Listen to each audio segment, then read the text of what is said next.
MMOs as a whole are one of the most versatile genre of video games. Create your space army in EVE Online or click on rocks to get a cool cape in RuneScape. You can get rock hard over some pixel boobs in League of Maidens or get rock hard with virgin sex addicts in Second Life. First of all, it's not a game. It's called Second Life, not Second Game. Yes, I know the Second Life community doesn't call Second Life a video game, and they think of it as a way to escape their sad reality of their own world. But the first stage of grief is denial, and I'll be damned if I let one of those horny boomers tell me, an actual video game prodigy, how to label their virtual sex dungeon in terms of video game genres. Also, if you Google MMO games, Second Life is right there on that list, so checkmate, virgins. With such a wide variety of MMOs to play, it can be hard to get into a new one, especially when most MMO players have been stuck with the same MMO for most of their lives. I've tried everything: Black Desert Online, WoW Classic and Retail, Worm, Star Trek Defiance, Adventure Quest, MapleStory, Neopets, Club Penguin, Elder Scrolls Online, Wizard 101, Final Fantasy, Lord of the Rings Online, Neverwinter.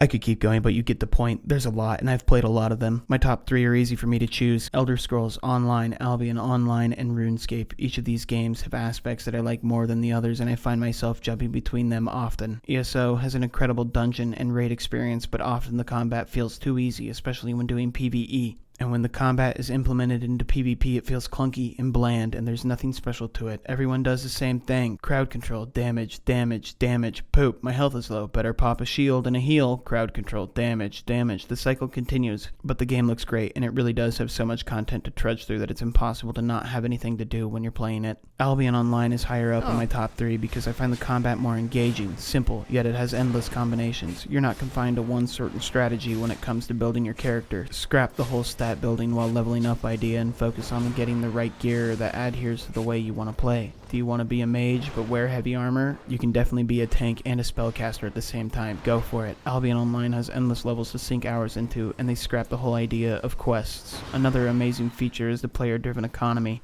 A player-driven economy creates a connection to the game that makes you think that you're important to the game, and that connection is imperative when it comes to playability for an MMO. Feeling important makes players come back. And my number 1 is RuneScape. RuneScape sucks.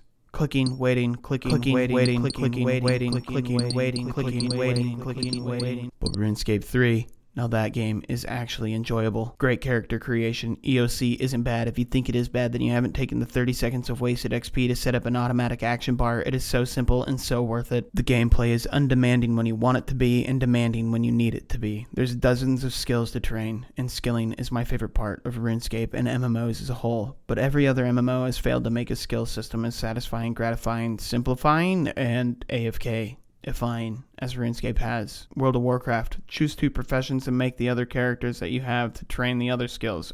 No, doesn't sound like maxing to me. ESO: sure, you can train all the skills you want, but you're limited to how high of a level your skills can get because you don't want to waste those precious skill points. Albion Online is second in my top 3 because you can train all of your skills. Sure, it takes a while, but hey, you're playing an MMO, you're not speedrunning Kaizo Mario ROM hacks. MMOs are meant to take up time and have you appreciate the work you've put into that tune. That is why I think RuneScape is the king when it comes to MMOs. You can take pride in everything that you create and do in that game. Don't want a quest? That's fine. Don't. I have 2,800 hours and created my account nearly 5,000 days ago. I'm not even halfway done with all the quests. That's because I'm great at bank standing and wasting experience. RuneScape allows you to play it how you want. Although RS3 PvP is dead and the only reason people do it anymore is to gamble their cash stacks away at the duel arena, which I have never been. That's where sinners go. I just accidentally dropped my 326 mil on the ground and it despawned one day. The bossing is alive and well, and we're constantly getting new bosses, dungeons, and weapons. You can take pride in your XP gains. You can take pride in the time it takes you to get max, the weird skill set of your character, like farming peers. What are you doing? You're playing for 20 minutes a day and then you're hopping off. How are you having any fun? Doesn't make any sense to me. There's so many ways to get your dopamine, though, that you can just make your character how you want. Combat peer? Sure. Skiller? Sure. Play how you want, and I bet you'll find some great people to follow your niche. But Websy, what about the microtransactions? Wah. Okay, listen.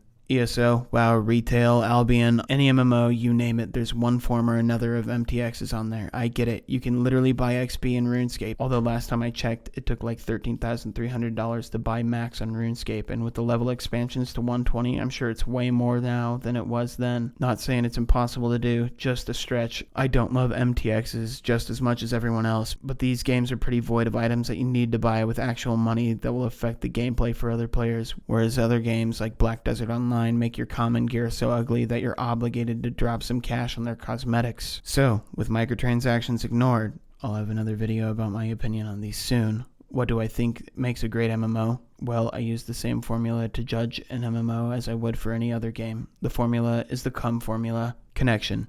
Do you want to come back? Do you enjoy the character you're building and the world that you're building them in? Whether it be through an amazing story like Final Fantasy 15 or Metal Gear Solid Phantom Pain, or through games like Worm Online or Minecraft where you build the worlds yourself. Utility. Does the game include things that you're looking for, whether it be skilling, PvP, PvE, casual or hardcore, dungeons and raids, bosses or quests? What is it that game has to offer that they do well enough to make you want to play? If I'm in the mood to just do something mind-numbing, I get on RuneScape and mine. If I want something more intense, I can go bossing. Or if I want to do PvP, I can load up Albion Online and go one-on-one shitters in corrupt dungeons and mop them up like last night's yak. Mediation. How is the game developed? Are the developers involved in the community? Do they care about the game, or do they just care about a check? Jagex does regular polls, constant updates to quality of life, and all of the moderators are genuine players and lovers of the game. Lastly, my opinion. Does Wumsy like this game? If not, then it's obviously bad. After all, Wumsy is never bad at a game. It is the game that is bad at being a game. Fuck you, Sekiro. Shit game with your pretty graphics, interesting story, and multifaceted combat.